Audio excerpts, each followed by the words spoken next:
Hindi ka mahilig uminom ng tubig, no?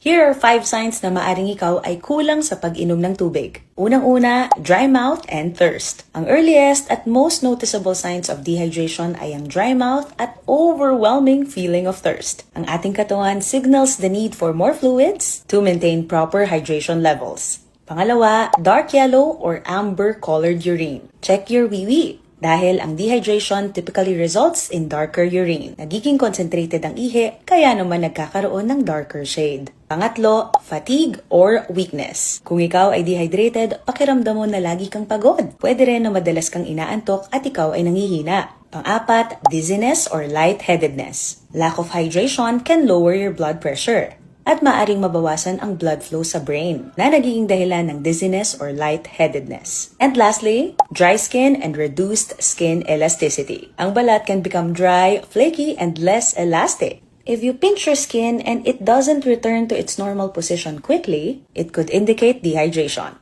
Nararanasan mo bang mga to?